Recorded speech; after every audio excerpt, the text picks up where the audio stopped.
Playoffs continue with the Suns and Blazers Game 1 later tonight.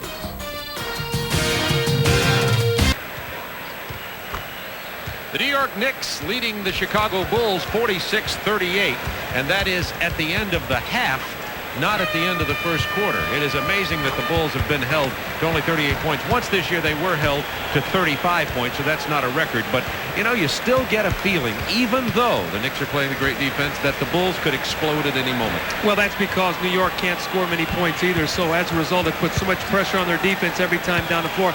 But I want to show you a sequence here that I think sort of typifies this entire first half. First of all, in transition, this is Gerald Wilkins. He's supposed to have Michael Jordan, so you think, let's get the ball to Michael, and we'll make something happen. So Michael's going to take the ball to the basket, and as we stop it right there, one of the things Chicago has done, they've lost their spacing on the floor. Michael's got no place to go with this basketball.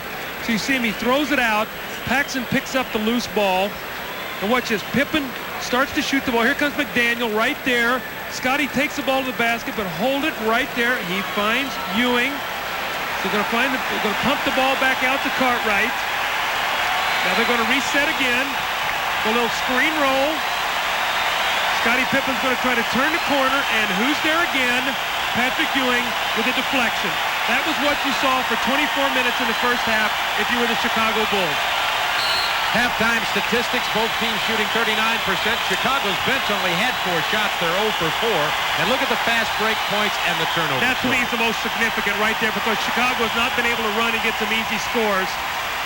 But this is only 24 minutes. Let's see if New York can sustain it for 24 more, because they're going to have to win this game. Pippen tried to get it inside, and Ewing blocked it again.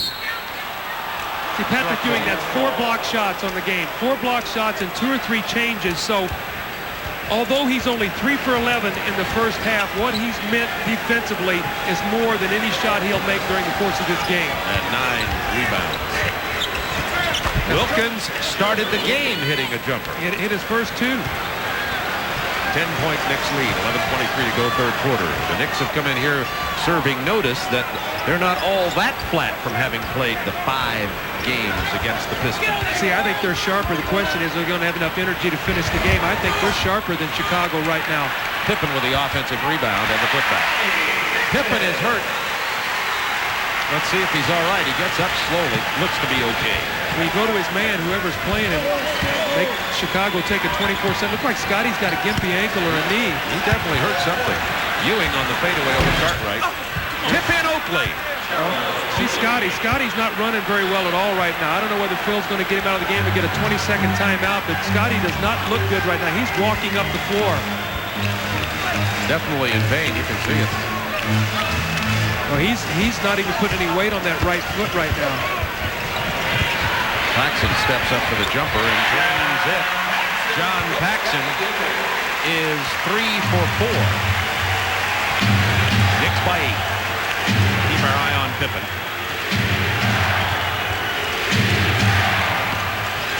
Ewing facing up against Cartwright. And Bill will be called for the foul. That will be his second. So we see where Scotty got hurt. You see Horace Grant right there throwing the New York Knicks guy out of the post. Let's see when Scotty comes down. Oh, right there, he rolls over on his right ankle. Stepped on McDaniel's foot. Now, Bob, let me tell you what New York has done with Ewing a little bit. They tried to do this against Detroit, and he was effective. They're posting him a little bit off the lane to use his quickness. Cartwright that time had good position, but he put his hands out on him and got the foul. If Cartwright squares him up and forces him to take a shot, every shot Ewing has taken has been a floater. It has not been anything going to the basket. Let's see if Chicago on dribble comes down and gets him.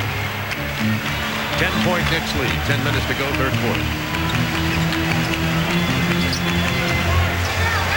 Looks like Scotty's rubbed off that or run off that little injury. Got Jordan posted down there. It'll be tough to stop him on the post-up.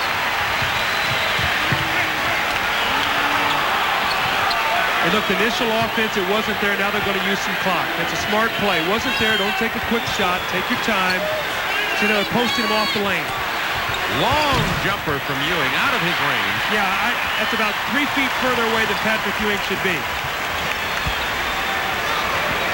Chicago scores here. I think you're going to see a timeout or a 20-second by Pat Riley. I think he's going to use his timeouts here to take this crowd out of the game, realizing what Chicago Stadium is like. So if Chicago scores here, let's keep our eye on Pat Riley to see if he stops it. Daniel called for the foul, his second. 9:19 to go in the quarter. Jordan left alone, and he missed it. Cartwright with the putback.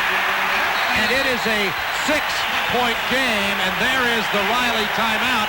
We talked at halftime, even though the Bulls had been held to 38 points, they trailed by only 8. When you can't score, it puts so much pressure. Just ask Chuck Daly. You can play great defense, hold a team to 85 or 90 points, and you have tough time winning the basketball game. You see Pat Riley talking to his team right now. He's not screaming. He's doing what we're doing. He's trying to talk over this crowd. This crowd's been handed out 18,000 clackers, as if the Chicago crowd, the loudest in the NBA, needed anything to make more noise. You see those white shakers they're holding in their hands. It just increases the decibel level. You know what? Knowing Pat Riley the way I know him, and he's been a friend of mine for a long time, I think what he probably told his team is, hey guys, let's not collapse right now. We played a great 24 minutes. We want this game. This is not a game that we want to play well in. We want to win this game. There's the double team. New York ball knocked out of bounds. 13 on the shot clock. See, the Chicago defense swarms. They get this crowd in it, and you can see them. They swarm. They start coming after you now. They start looking for turnovers and steals. Oh, we saw it against Miami in the second half last Wednesday. There's Pippen with a block. Chicago ball.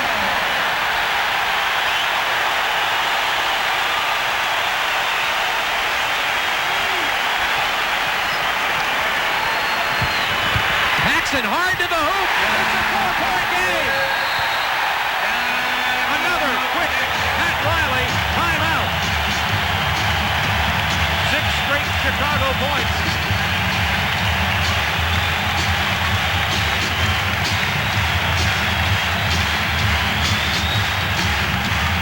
Well, the crowd back into this game now, as are the Bulls, trailing by 4. They have scored 6 straight points. Out of a timeout, New York either goes screen roll with Patrick Ewing, or they try to get a shot for Xavier McDaniel coming off the screen. Let's see what they do. That's what their pattern has been against Detroit.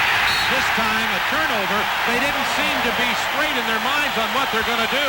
And here come the 2 quick guards, Anthony and Starks, and Anthony Mason off the bench for New York very quickly. That was an unforced turnover there by Mark Jackson. He just got a little rattled, threw the ball away. There was still plenty of time on the clock. Remember, it was 17-0 New York when they went to the bench in the first half.